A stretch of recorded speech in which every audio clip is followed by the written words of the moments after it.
Hi guys. What we're going to be doing in this video is building on what we've been doing in class for the last week or so and what we've talked about in the previous videos. So I'll just start off with a little recap and then I'm going to show you a method for finding the derivative function. So that's what this video is all about.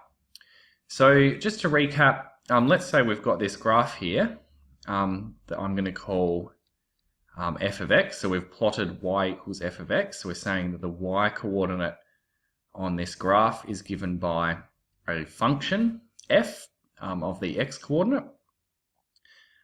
We've said that, okay, if we're moving along this graph, f of x tells us the y coordinate, but we can have this other function called f dashed of x,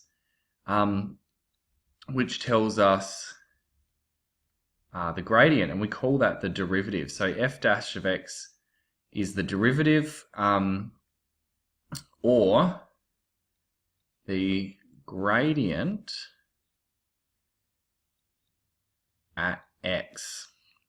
So what we've been talking about in class is this idea that so for example on this curve, as you move along, the gradient here gets bigger and bigger.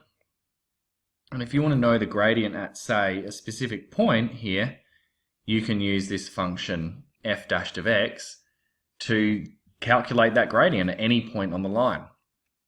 So what we've done in class is we've done some examples where we sort of get given a tangent or something like that and you've worked out the derivative. What we're going to be doing in this video is coming up with a method to go from f of x. So if you know f of x, how can we get the function f dashed of x? Okay. So to start off with, let's use this as an example. So we're going to say that y equals f of x. We're going to go back to our calculus from first principles. So we're going to say that, let's say we pick a point here, and I'm going to pick this completely arbitrarily and just say that this is some x coordinate. So this is x. Well, if we figure out the y coordinate at that point, that y coordinate is going to be given by f of x. Okay, that's our definition of f of x. Now what we're going to do is we're going to go across by some distance h. So this should look very familiar from what we did a couple of lessons ago. So this coordinate here is going to be x plus h, and if I look at that on the graph, then my y coordinate is going to be given by f of x plus h.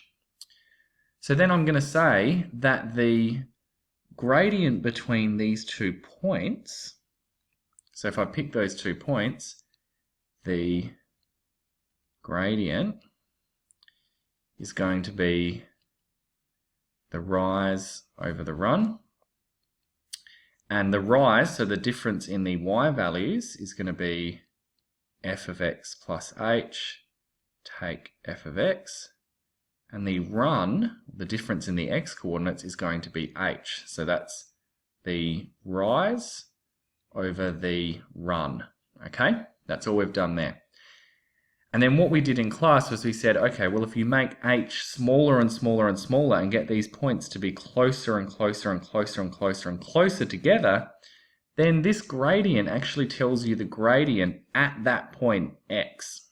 Okay, so we're going to say, if we go back to our derivative function, that the derivative f dashed at x is equal to the limit as h approaches 0 of f of x plus h minus f of x all over h.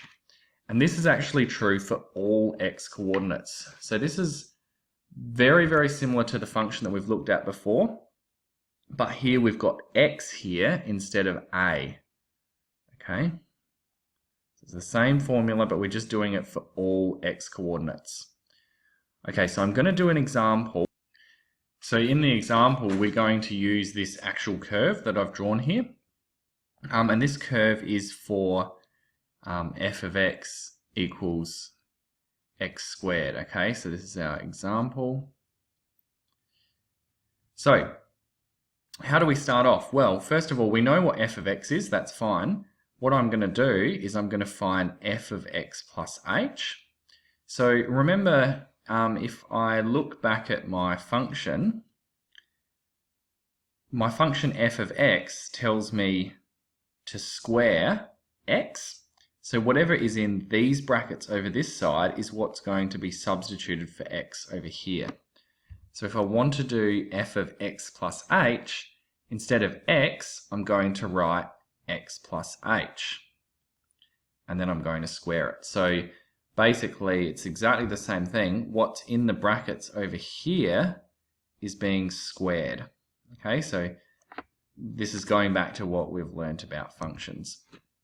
So then I'm going to expand this out. So I'll have to multiply two sets of these brackets together.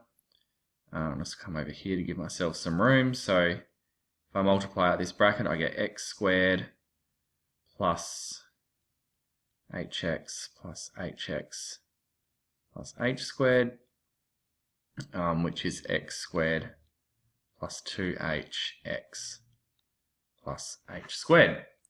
Okay, so I've got f of x and I've got f of x plus h. Let's put these into our formula for finding the gradient function, which is f dashed of x. So remember, that's the limit as h approaches 0 of f of x plus h minus f of x, all divided by h. So if I substitute those in, I've still got to write limit at the start, remember? F of x plus h is x squared plus 2hx plus h squared. And f of x is x squared, so I'm going to subtract that. And that's all over h. And what you'll notice here is that I've got an x squared and a minus x squared, so they're going to cancel each other nicely. That brings me back, if I write this out again, we're taking the limit. I've got 2hx plus h squared all over h. And remember, my big problem here at the moment is that I can't take the limit because of this h on the bottom line, because if I put 0 in here, it would be undefined. So I'm trying to get rid of this h off of the bottom line. So what I'm going to do for that is the same technique we've been using all along. I'm going to take the h out the front. So in brackets, I'm going to have 2x plus h all over h. So I've just taken h out as a common factor from both of those terms. Now when I look at it, I can cancel those two h's off the top and the bottom lines. And we can go the limit as h approaches 0 of 2x plus h. Now, if I substitute in h equals 0, I can actually take the limit. So I'm just going to do that, and I'm going to get 2x plus 0, which tells us, therefore, that f dashed of x is just 2x in this case. So for f of x equals x squared, the gradient function f dashed of x is just equal to 2x.